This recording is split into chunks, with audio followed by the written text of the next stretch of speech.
Good evening, everybody. It's your girl, Wealthy V. Thank you for coming back.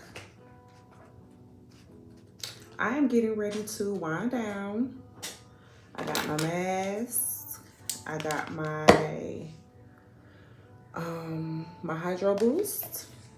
So I'm gonna clean my face. But before I clean my face and before I put on my strawberry mask, I would like to read a very small portion of this book, The Game of Life and How to Play It by Florence Scovel Shinn. This is a very, very, very good book.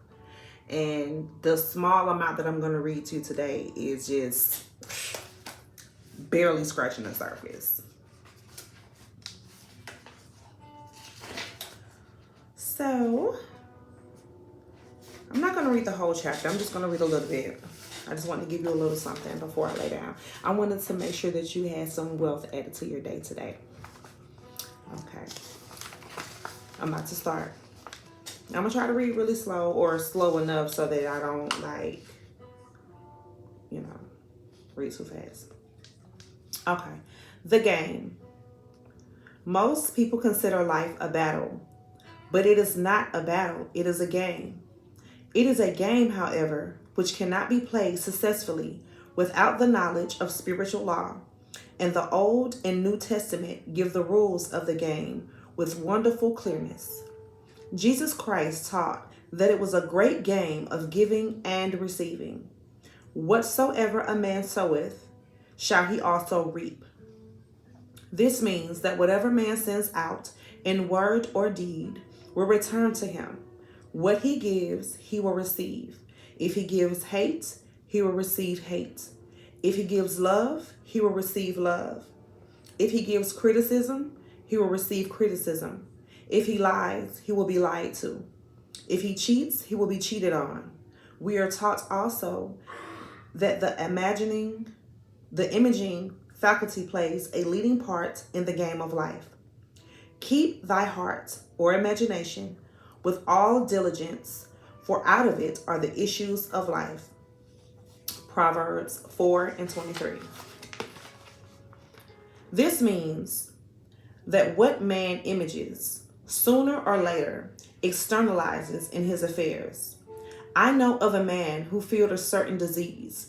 It was a very rare disease and difficult to get, but he pictured it continually and read about it until it manifested in his body, and he died, the victim of distorted imagination.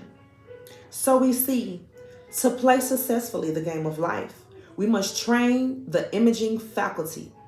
A person with an imaging faculty trained to image only good brings into his life every righteous desire of his heart: health, wealth, love, friends, perfect self-expression, his highest ideas.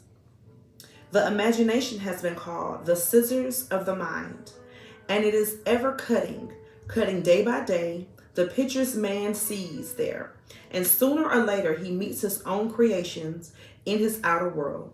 To train the imagination successfully, man must understand the workings of his mind. The Greeks said, "Know thyself."